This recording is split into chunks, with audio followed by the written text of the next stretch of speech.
Selamat pagi anak-anak orang tua yang hebat pagi hari ini sudah siap di depan HP atau di laptop ya, yang sedang menyiapkan diri mengikuti devotion pagi hari ini. Semua pastinya sehat ya, ini jadi doa misi buat semuanya. Amin.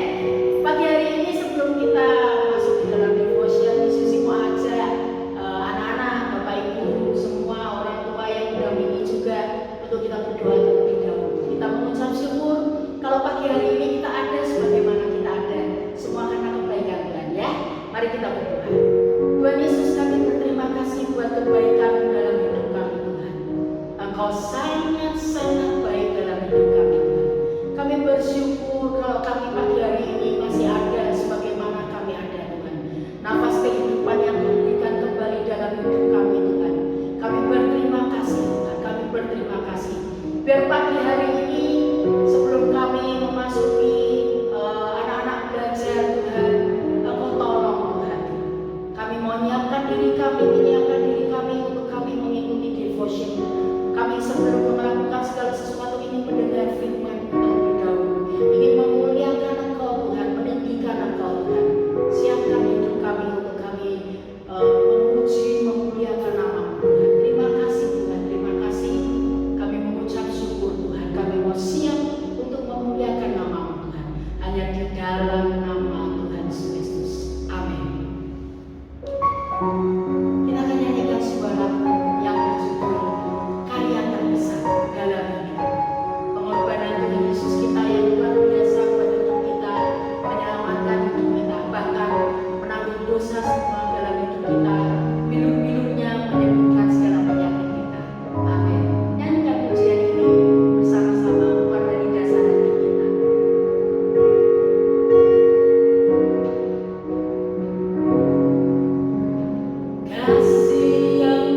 kasih Engkau mengampuni segala dosa kami Tuhan. Terima kasih Tuhan. Terima kasih Tuhan. Biar pujian kami ini Tuhan menyenangkan hati-Mu Tuhan. Pujian kami ini Tuhan menjadi rahmat dalam hidup kami Tuhan. Terima kasih Tuhan, terima kasih.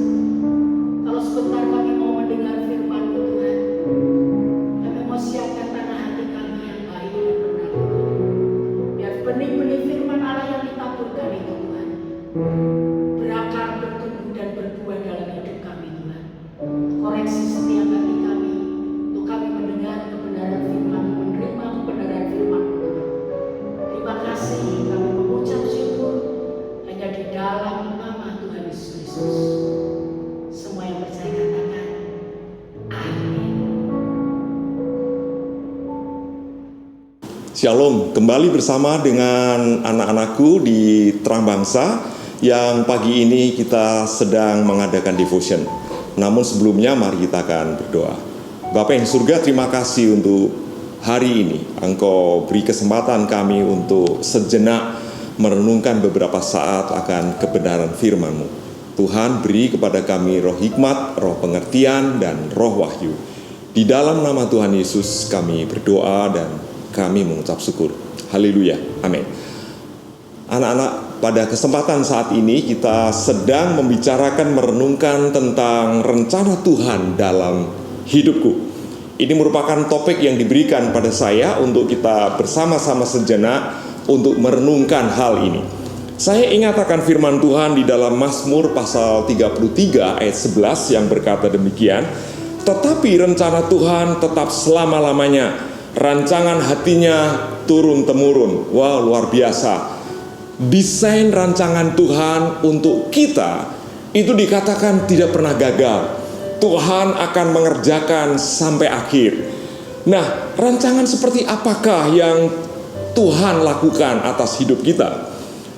Kita ingat di dalam Mazmur pasal 139 ayat 13 sampai 15 berkata demikian, bahwa dikatakan Tuhan menenun kita dalam kandungan ibu kita, bukan sesuatu yang kegiatan yang isengnya dari Tuhan. Dikatakan demikian, sebab Engkaulah yang membentuk buah pinggangku, menenun aku dalam kandungan ibuku. Aku bersyukur kepadamu oleh karena kejadianku dahsyat dan ajaib. Ajaib apa yang kau buat, dan jiwaku benar-benar menyadarinya. Tulang-tulangku tidak terlindung bagimu ketika aku dijadikan tempat yang tersembunyi dan aku direkam di bagian-bagian bumi yang paling bawah. Luar biasa. Tuhan punya rancangan bagi setiap kita. Bahkan dikatakan firman Tuhan ketika Tuhan membentuk di dalam buah kandungan ibu kita, dikatakan itu kejadian itu ajaib dan dahsyat. Dengan demikian, setiap kita punya rancangan, punya destiny yang luar biasa di dalam kehidupan kita. Bahkan Alkitab mengatakan di dalam kitab Kejadian pasal 1 ayat yang ke-27 dan 28 berkata demikian, maka Allah menciptakan manusia itu menurut gambarnya. Menurut gambar Allah diciptakannya dia laki-laki dan perempuan diciptakannya mereka. Allah memberkati mereka, lalu Allah berfirman kepada mereka, beranak cuculah dan bertambah banyak, penuhilah bumi dan taklukkanlah itu, berkuasalah atas ikan-ikan di laut dan burung-burung di udara dan atas segala binatang yang merayap di bumi. Ayat-ayat yang kita baca pada saat ini telah memberikan gambaran bagi kita bahwa rancangan Tuhan itu kekal. Rancangan Tuhan itu tidak pernah gagal. Dan kita tahu bahwa bagaimana dengan kehidupan kita. Ternyata ketika kita ada di dalam kandungan ibu kita, Tuhan sudah memiliki rencana yang luar biasa. Membentuk kita, menenun kita, dikatakan dalam bahasa ini. Oh, dibentuk ketika kita ada di dalam kandungan selama 9 bulan 10 hari. Dan akhirnya kita terlahir. Dan bahkan kita kalau melihat bagaimana ketika kita ada di dalam kandungan terjadinya, itu luar biasa. Sehingga kita ini orang-orang yang berkemenangan di dalam Tuhan. ketika kita ada di dalam Tuhan. Bahkan kalau kita belajar di sekolah sedikit mungkin tidak begitu valid apa yang saya sampaikan, tapi saya ingat pada waktu itu bahwa ketika kita, ya, bagaimana pembentukan dalam kehidupan kita, bahwa bagaimana ketika ayah dan ibu kita memiliki hubungan yang intim, maka ada sperma yang jutaan yang dilepaskan, dan sperma itu begitu luar biasa, begitu berlari cepat, ya. Dan singkat cerita, bahwa sperma yang pertama kali sampai di dinding daripada rahim ibu kita, maka dia yang menang, dan terjadilah sebuah pembuahan. Maka menjadi janin 9 bulan 10 hari. Apa yang terjadi? Maka lahirlah. Ketika lahir, yaitu saya, yaitu kalian. Jadi kita ini didesain oleh Tuhan adalah yang pertama-tama adalah orang yang berkemenangan di dalam Tuhan. Apalagi ketika kita ada di dalam Tuhan, maka Alkitab berkata kita lebih daripada pemenang. Jadi kalau kita merenungkan akan kejadian kita yang begitu ajaib dan dahsyat yang digambarkan oleh kitab Mazmur tadi, wow, luar biasa. Pada kesempatan saat ini, mari kita akan renungkan bahwa ternyata yang pertama-tama adalah Tuhan punya rencana yang luar biasa di dalam kehidupan kita. Namun yang kedua adalah bahwa kita ini terlahir sebagai orang yang menang di dalam Tuhan. Secara fisik kita mengalahkan daripada yang lainnya di dalam kandungan ibu kita, dan kita akhirnya terlahir sebagai orang yang menang di dalam Tuhan. Dan apa yang terjadi ketika kita ada di dalam Kristus? Maka Tuhan memberikan sebuah identitas baru, yaitu bahwa kita adalah lebih daripada pemenang. Nah, saya akan mengisahkan akan kisah ini. Kiranya kisah ini akan memberkati kita. Haleluya. Kisah ini menarik sekali bagi saya pribadi dan sangat berkesan, dan begitu memberkati akan begitu banyak orang. Bagaimana orang memahami hidup di dalam Tuhan. Saya ingat akan sebuah kisah, namanya adalah seorang yang bernama A.C. Taylor Morton. Di dalam kisahkan itu bagaimana dia menceritakan dia dilahirkan dari seorang ibu yang tuli dan bisu. Bahkan dia tidak mengerti siapa ayahnya, sebab ibunya yang bisu dan tuli itu diperkosa oleh seseorang, dan akhirnya ibu ini hamil. Bahkan dalam kehamilan itu ibu ini sedemikian rupa malu sekali, ya. Sampai akhirnya pada waktu dia siap untuk melahirkan, karena rasa malu dari ibu ini, maka dia ada bukan di rumah sakit sebagaimana kebanyakan orang. Karena kemiskinan dia, rasa malu dia, maka dia melahirkan di kebun orang lain.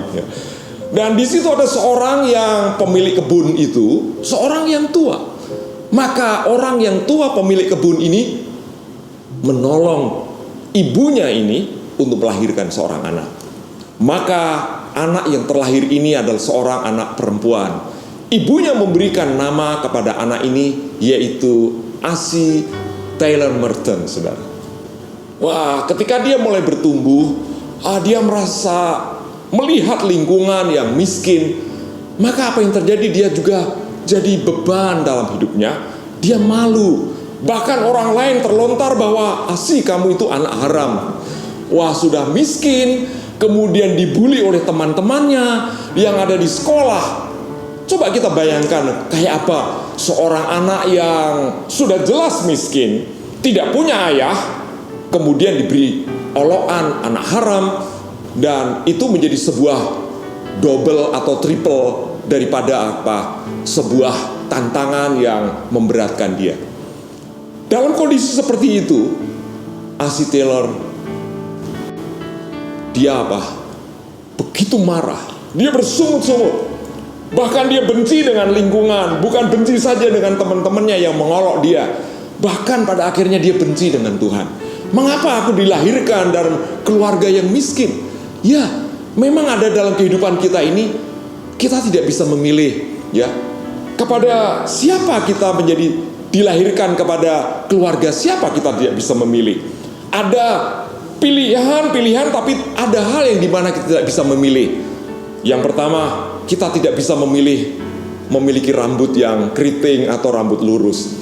Kita tidak bisa memilih minimal warna kulit kita. Kita tidak bisa memilih menjadi bangsa apa, ya. Kita tidak bisa memilih menjadi anak siapa. Itulah seperti yang dia hadapi oleh A.C. Taylor ini. Sehingga dia begitu marah dengan keadaan, dia marah dengan situasi, dia benci dengan keadaan, dia benci dengan orang lain. Sampai suatu saat dia berjumpa dengan seorang hamba Tuhan. Dia menceritakan, di dalam situasi seperti itu, aku berjumpa dengan seorang pendeta. Dan pendeta ini ketemu dengan dia dan berkata kepada A.C. Taylor ini. Dia berkata demikian, "A.C., tahukah kamu bahwa hidup ini adalah anugerah Tuhan? Tuhan memberikan kamu untuk bebas memilih, mau tetap mengeluh seperti ini atau bangkit dari kemiskinanmu. Pilihan itu ada di tanganmu, nak. Perlu kamu tahu, rencana Tuhan atasmu bukan rencana kecelakaan, melainkan hari depan yang penuh harapan. Selama kamu bisa memilih," katanya, "pilihlah yang terbaik." A.C. berkata, dengan nada lembut hamba Tuhan ini, dia dengarkan nasihat itu. Maka apa yang terjadi? Pendeta itu ternyata membangkitkan akan semangat daripada A.C. Taylor Martin ini. Semangatnya bangkit, dia berdiri tegak. Dia dilahirkan sebagai seorang pemenang.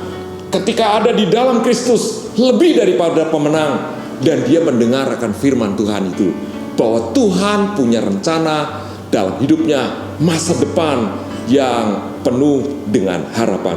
Maka dia bekerja dengan baik. Di masa-masa dia masih remaja, teman-temannya bisa apa?